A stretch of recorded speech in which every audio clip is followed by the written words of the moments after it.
अधीर हो रहे हैं। तो आपकी उत्सुकता को और नहीं बढ़ाते हुए बता दूं कि आज ये आनंद, ये अधीरता और ये प्रतीक्षा है महर्षि वाल्मीकि द्वारा रचित रामायण के लिए, जो उन्होंने अपने सुयोग्य शिष्य लव और कुश को सुनाई थी। आज महर्षि वाल्मीकि स्वयं पधार रहे हैं मेरी अयोध्या में, अपने आराध्य राम की कथा सुनाने, हमें राम की मर्यादा बतलाने।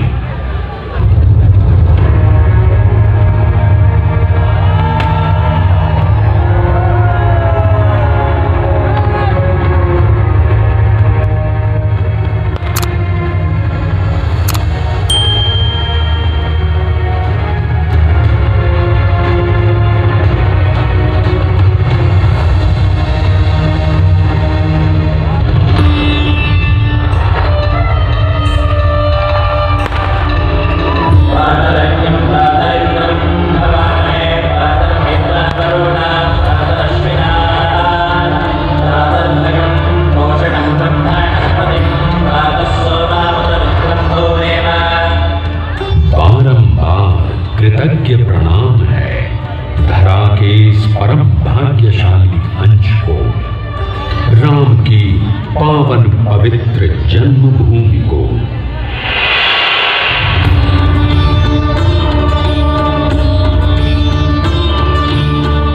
इक्ष्वाकु वंश प्रभवो राम, नाम जनैः श्रुतः, नियतात्मा महावीर्यो, द्युतिमान धृतिमान वशी।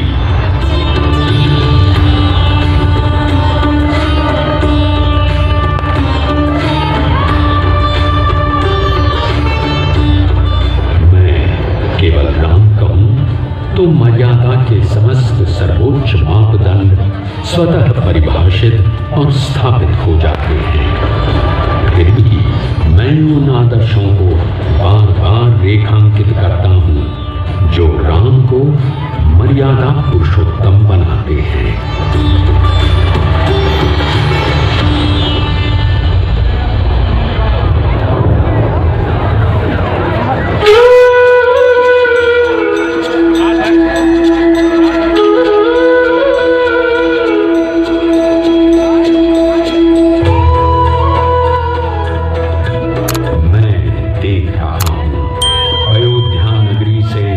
देवलोक तक हर्ष की ध्वनियां गूंज उठी हैं।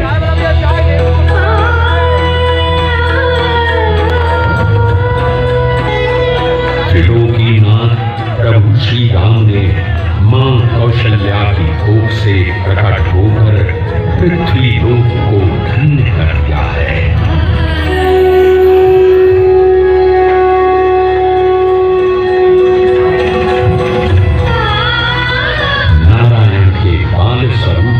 दुर्लभ दर्शन कर देवी कौशल्या कृतज्ञ हो रही हैं। उनकी बाल लीला देखने को लालायित होता की मौन आज्ञा का पालन कर राम आनंदित हो रहे हैं।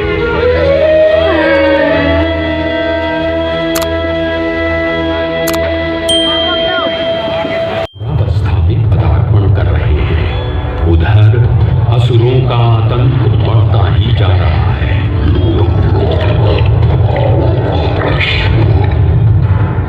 मुनि विश्वामित्र को पता है असुरों का अंत राम ही कर सकते हैं, यदि वे रक्षक बनकर मुनि के आश्रम आ जाएं।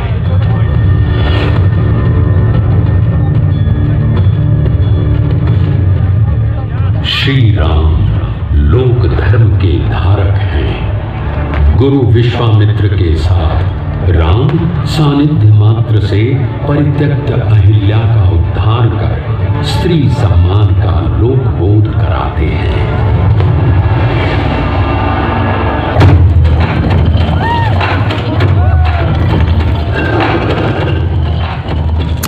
गुरु विश्वामित्र के साथ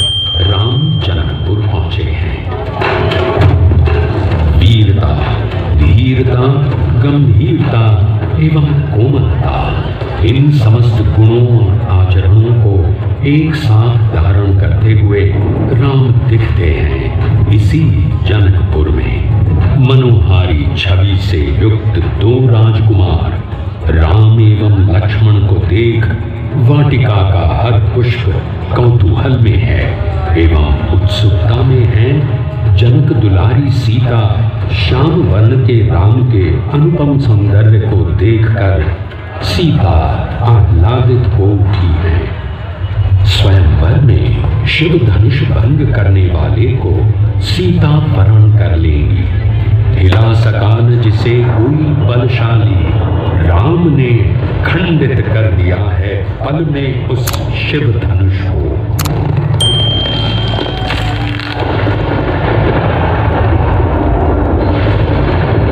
परंतु राम के पौरुष की परीक्षा तो अब होने वाली है। परशुराम के क्रोधपूर्ण आवेश को क्रोध से नहीं कोमलता से ग्रहण करते हैं श्री राम और वीरों की मर्यादा को नई ऊंचाई देते हैं।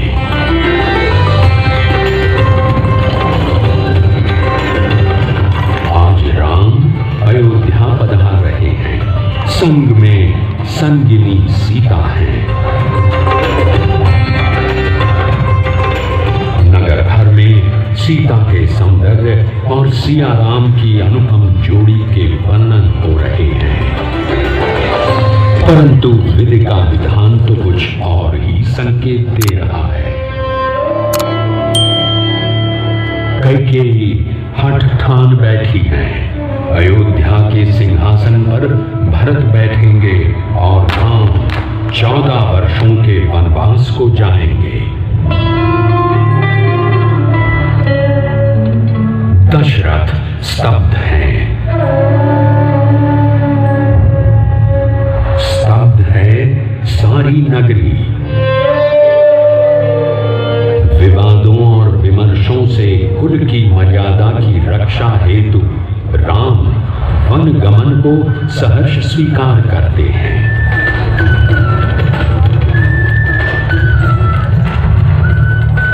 भाव से परे राम नगर छोड़ चल पड़े हैं वन को।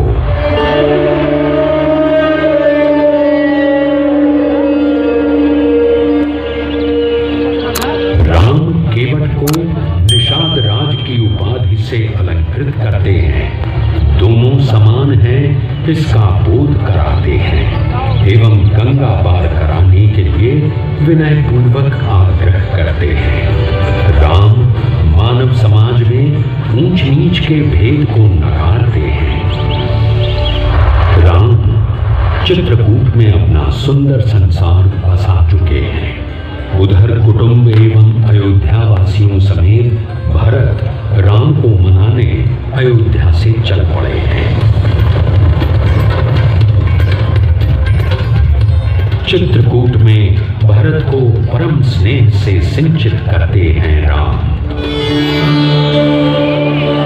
राम, सीता और लक्ष्मण ने चित्रकूट से आगे चलकर पंचवटी में जीवन का आनंद ढूंढ लिया है। अब इस राम कथा में मैं राक्षसी कन्या शूर्पणखा का प्रवेश देख रहा हूँ। शूर्पणखा के प्रणय निवेदन को तो कोई सामान्य विवाहित पुरुष भी अस्वीकार कर देता। ये तो राम हैं, तो क्या लक्ष्मण स्वीकार करेंगे शूर्पणखा का प्रणय निवेदन? कदापि नहीं। शूर्पणखा के नासिका विच्छेद के साथ ही शूर्पणखा अध्याय का अंत हो जाएगा, संशय है मुझे। उधर माता सीता ने राम के सामने स्वर्ण मृगछाल प्राप्ति की लालसा प्रकट कर दी है। राम स्वर्ण मृग की सत्यता जानते हैं, परंतु वर वचन की प्रतिज्ञा को धारण करने वाले राम सीता के आग्रह को ठुकरा ही नहीं सकते। मारीच शत्रु है, उसका भेद प्रकट हो गया है। परंतु राम उसे शत्रुभाव से किंचित नहीं देखते। वैकुंठ धाम जाने की उसकी इच्छा भी पूरी करते हैं। मायावी स्वर की सत्यता लक्ष्मण भी नहीं जान पाए। सीता अपनी कुटिया में अकेली पड़ ही गई। सीता लांग गई है लक्ष्मण रेखा। अपनी चाल में सफल हो गया है रावण।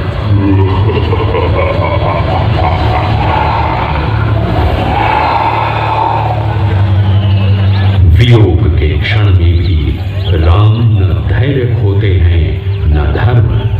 पहुंचे हैं शबरी के आश्रम।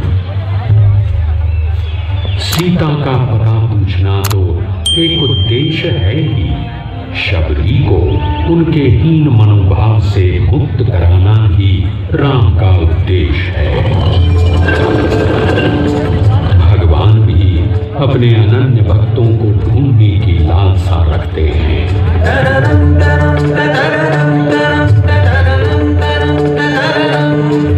सीता को ढूंढते पर्वतमालाओं पर विचरण करते राम इसी अन्वेषी भाव में प्राप्त कर लेते हैं अपने अनन्य भक्त हनुमान को एवं सुग्रीव को।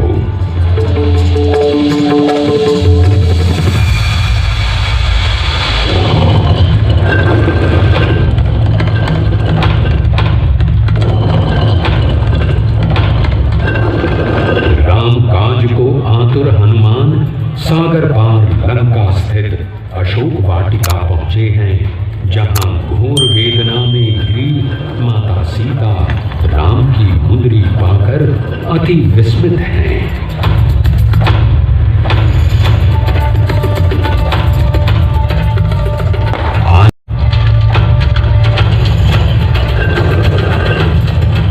रावण राक्षस कुल का है, परंतु साधारण योद्धा नहीं है। ऊपर से उच्च कोटि का प्रकांड पंडित है और शिव का अनन्य उपासक भी।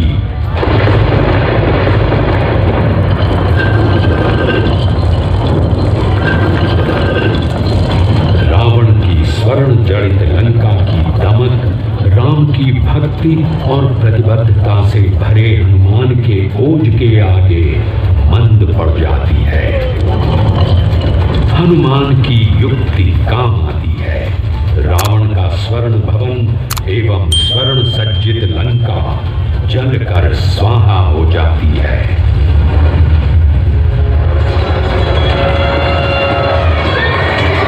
लंका में भीषण युद्ध छिड़ चुका है। रावण की सेना के एक एक महारथी राम के हाथों मोक्ष को प्राप्त हो रहे हैं, परंतु राम अपने लक्ष्य के प्रति स्पष्ट है। राम का लक्ष्य है सत्य की स्थापना।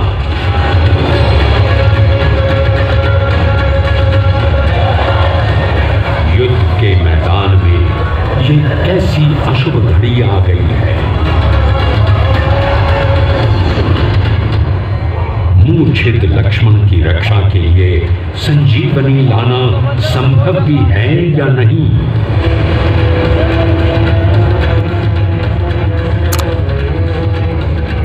परंतु जो हृदय में धरे है राम की भक्ति, उस हनुमान के लिए क्या संभव क्या असंभव। राम को बोध है रावण के अवगुणों का। राम दंडित करेंगे रावण को और खंडित करेंगे दंभ उसका।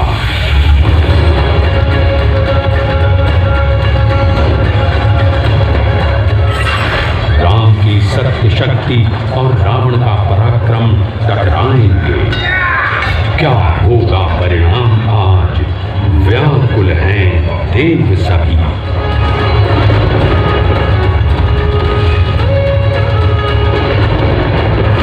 राम ने मारे एक साथ 31 बाण। कट गए रावण के समस्त सिर, सूख गया नाभि का अमृत कुंड। गिर गया दशानन धरती पर। जय घोष उठा है देवलोक से।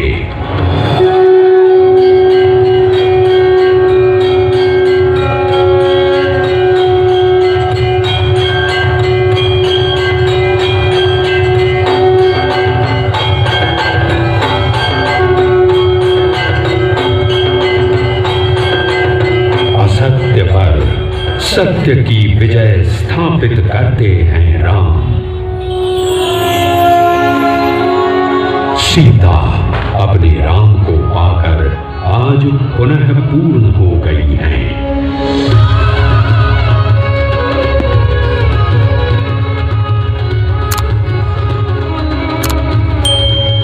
प्रसन्न हैं तीनों लोकों के देवतागण।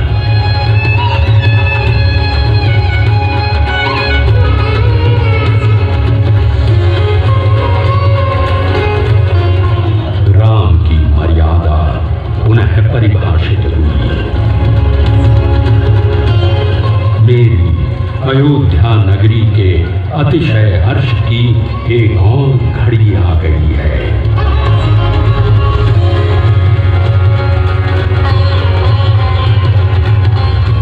प्रभु राम और देवी सीता की चरण धूलि को पाकर अयोध्या पुनः धन्य हो जाएगी। धन्य हो जाएंगे अयोध्यावासी।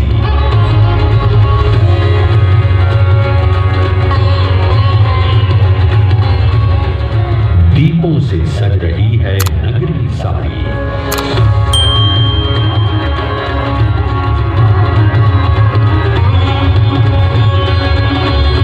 मानो राम के अभिनंदन को अयोध्या की धरती पर उतर आए हों सब ग्रह और तारे।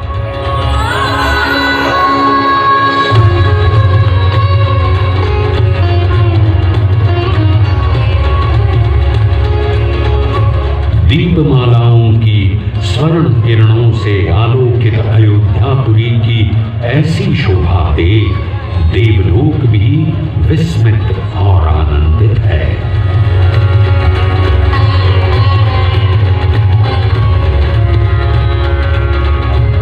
प्रभु श्री राम के स्वागत उत्सव दीपोत्सव के इस उल्लास में गूंज उठी।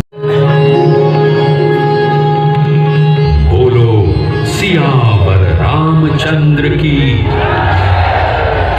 पवन सुत हनुमान।